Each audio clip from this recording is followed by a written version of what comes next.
Welcome to the Deep Dive, where we dig a little deeper into the big stories everyone's talking about. And today, we're diving headfirst into the escalating conflict in Gaza.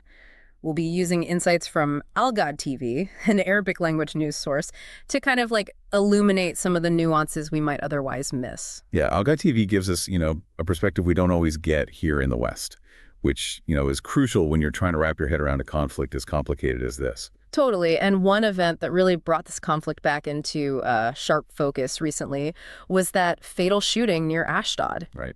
Ghad TV reported a policeman killed, 4 others injured, and it happened on a main road. Just regular people in their cars caught in the crossfire. It's awful. It is. It's awful. And this is actually the second attack like this in a week, the other being in Hadera. It feels like this isn't just another news blip. This feels like a real escalation. Right, exactly. It's definitely a sign things are getting worse. Yeah. And while the perpetrator in Ashdod was killed, Ghad TV's reporting emphasizes that their identity is still unknown. Which, of course, just adds another layer of complexity. Exactly. It just makes an already really tense situation that much more difficult to unpack. It's also interesting, how differently this whole thing, this event, and the broader conflict are being interpreted on the world stage. Right. Everyone seems to have a different take. Ghad TV highlights how the Italian prime minister, for example, has been really critical of Israel's actions, specifically the attacks on UN peacekeeping forces. Calling them violations of international law, no less. Strong words. And it's not just Italy. France and Spain issued a joint statement basically echoing those concerns, expressing their, pretty much their outrage at the whole situation. Yeah, outrage is definitely the word. Yeah. And all of that stands in stark contrast to the statement we got from Israeli Minister Itamar Ben-Gvir, who actually credits recent gun law reforms for a civilian being armed and able to shoot the perpetrator in the Ashdod attack. Wow, yeah. It's hard to imagine 2 more different responses. Right.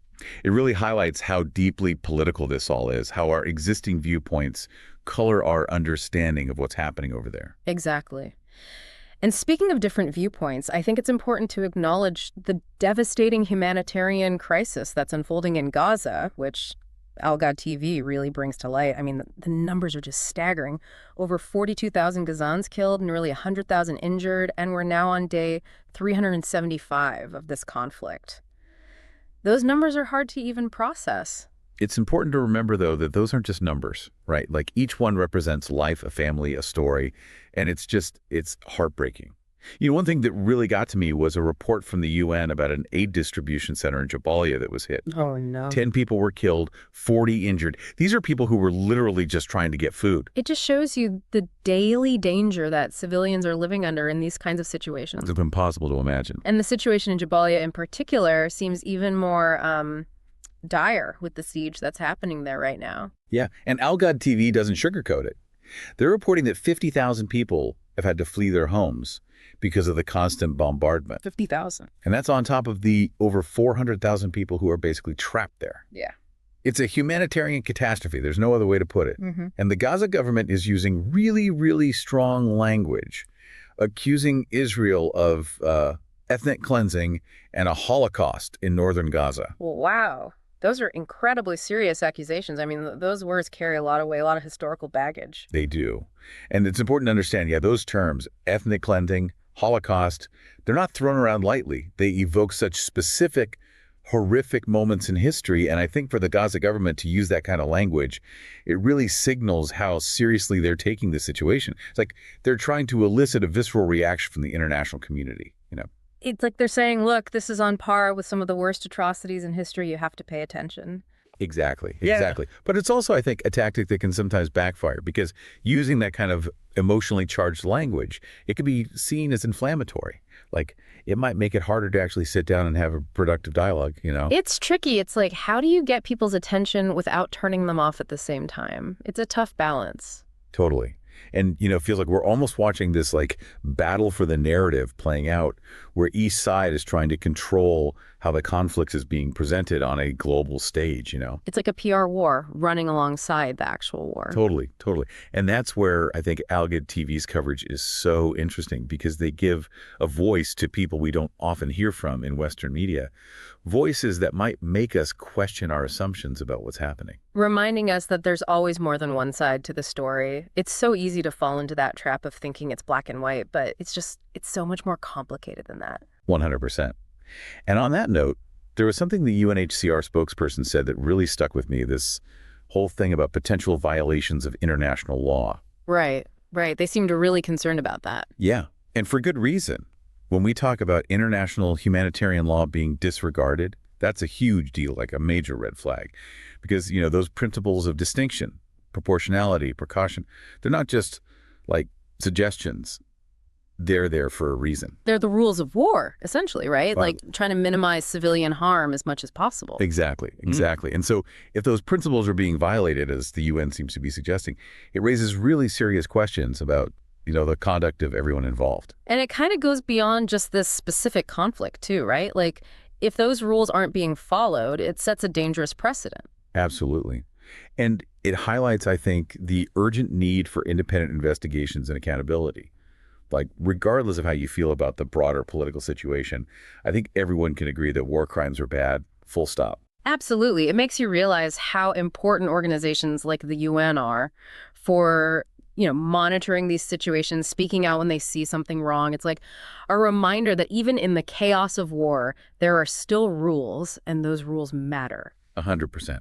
And, it also underscores the importance of, journalism, right? Like Ghad TV in this case. Yeah. For bringing these potential violations to light in the first place. Totally. Speaking of Ghad TV, I thought their coverage about the role of misinformation in this whole thing was really interesting too. It's something we've talked about before on the show, but it seems especially relevant in this context. It's huge, right? I mean, we're bombarded with information and misinformation constantly these days. It's coming at us from every direction.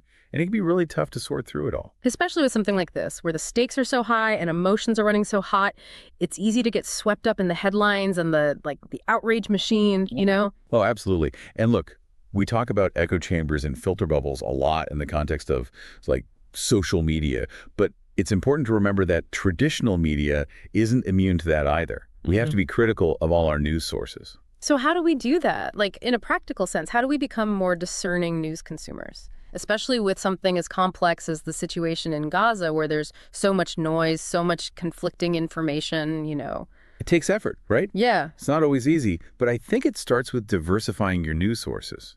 Don't just rely on one or two outlets.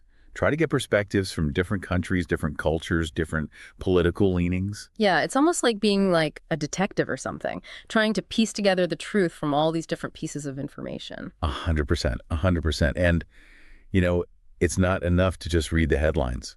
Like, actually go deep on these articles, look for what kind of language they're using, what sources are they citing, are there any underlying biases that we need to be aware of? It's about being like an active participant in the news, not just a passive consumer. Exactly, question everything.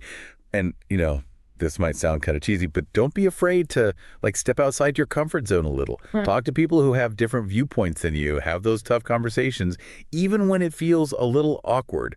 You never know, you might learn something. Right. It's all about challenging our own assumptions too, right? Like, none of us are immune to bias. Oh, for sure, for sure. It takes humility, to admit that we don't have all the answers. It takes an open mind, a willingness to really sit with complexity. And I think that's especially true when you're dealing with a conflict as multi-layered as the one in Gaza, where there's just so much history there. It's definitely a lot to unpack. Well, this deep dive into the conflict in Gaza has been, I've learned a lot. And we've covered a lot of ground here. Yeah. Human cost, the politics, the whole issue of misinformation. And we only just scratched the surface today. There's always more to learn. Exactly. What stands out to you as, particularly significant from everything we've talked about today? For me, it's just the reminder that even in the midst of all of this, all the chaos, all the violence, there are people who are still fighting for what's right. There are individuals, there are organizations that are working tirelessly to uphold human rights, to get aid to those who need it most. And it's easy to get caught up in all the negativity, all the statistics, the political blame game, all of that. But I think it's important to remember the resilience of the human spirit, that even in the darkest of times, there's still hope. There's still this commitment to peace and justice. That's a really powerful thought to end on. So to our listeners, we encourage you to keep learning, keep asking those tough questions and engaging in these important conversations. Because understanding these global events, it's not just about, being informed. It's about being an active, engaged citizen. It's about being part of the solution. So thank you for joining us on this deep dive into the conflict in Gaza. We'll see you next time. See you next time.